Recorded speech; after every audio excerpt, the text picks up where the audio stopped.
Relay coil के एक point पर चली जाती है, तो न्यूट्रल आपकी 4 जगह चली गई। अब इसके बाद फेज सप्लाई यहाँ से देखिए, फेज सप्लाई यहाँ से आपकी आती है, यहाँ से सीधे ऐसे ऐसे ऐसे ऐसे ऐसे आपका ओवरलोड के एक पॉइंट पर जाती है।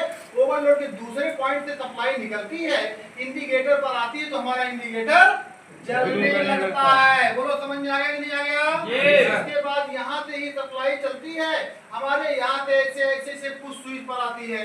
जब हम इस पुश स्विच को दबाते हैं तो ये फेज सप्लाई ऐसे ऐसे वोल्ट मीटर के एक पॉइंट पर चली जाती है, और न्यूट्रल हमारा पहले से ही आया है, इसलिए हमारा वोल्ट मीटर इनपुट सप्लाई को पढ़ देता है। तो पढ़ने के लिए और कोई इसका वर्क नहीं है। क्लियर जी? इसके आगे चलिए, फिर दूसरी सप्लाई यहाँ से निकल करके ऐसे ऐसे ऐसे एम्पीयर मीटर पर आती है, एम्पीयर मीटर के अंदर से सप्लाई होकर के ऐसे ऐसे ऐसे यहाँ से कॉन्ट्रैक्टर रिले के एक पॉइंट पर आ जाती है। अभी ये इस समय अभी इसमें कॉइल में सप्लाई नहीं है, जिसके कारण कंडक्टर रिले हमारा ओपन है अभी, ठीक।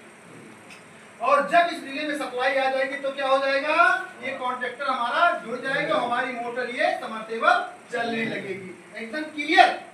इसके आगे देखिए आपको क्या करना है, तो यहाँ से सप्लाई ये आपकी आ गई थी, ये भी समझ गए आप लोग। फिर यहाँ से सप्लाई, यहीं से ही सप्लाई आपकी निकल करके स्टार्ट बटन में, इस प्रकार के स्टार्ट बटन में 4 पॉइंट होते हैं, इन दोनों पर जंपर कर देते हैं, और जब ये बटन को हम स्टार्ट दबाते हैं तो ये बटन यहाँ इससे अंदर अंदर जुड़ जाती है, और ये इससे जुड़ जाती है। क्लियर? और जब इससे जुड़ जाती है तो फंक्शन क्या होता है, इसको देखिए आप लोग।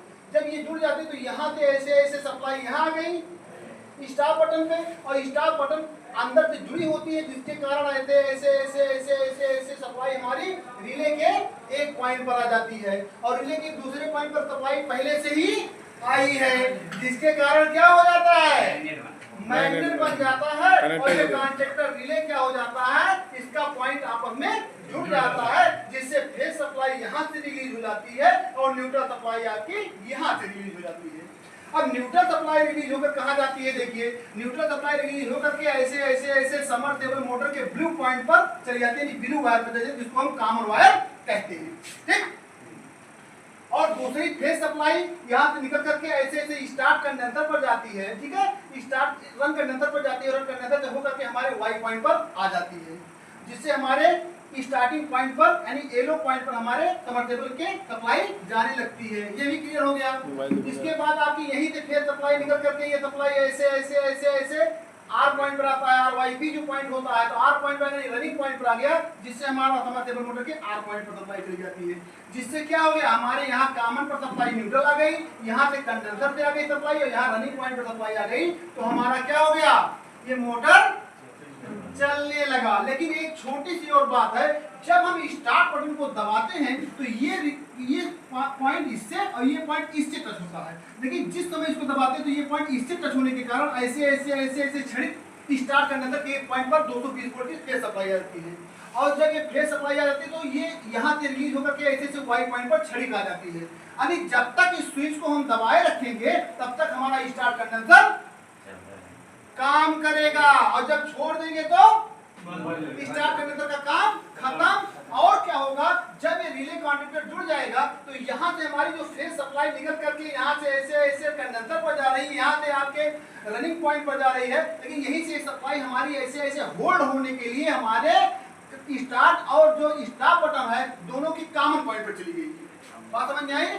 जब सप्लाई रिलीज होने लगती है तो यहाँ से सप्लाई ऐसे ऐसे ऐसे ऐसे इस पर निरंतर बहती रहती है।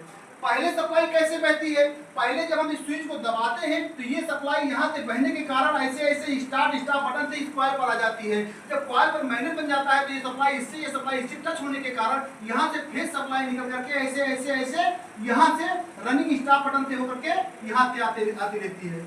बात समझ में आई? और जब पुनः हम इस स्टार्ट बटन को दबाते हैं, ये स्टार्ट बटन के अंदर की आकृति ये होती है, आप ध्यान से देख लीजिए, ऐसे होती है, ठीक है, ये ऑलरेडी जुड़ी होती है, और जब इस बटन को पुश करते हो तो ये बटन की कंटिन्यूटी छोड़ देता है, जिसके कारण ये बटन दबाओगे तो यहाँ से कंटिन्यूटी छोड़ देगा, जिसके कारण रिले कॉइल में सप्लाई जाना बंद हो जाएगा, हमारा कंडक्टर फिर छोड़ देगा और हमारी मोटर चलना बंद हो जाएगी। बस इतना ही है, तो पूरा क्लियर कर लीजिए।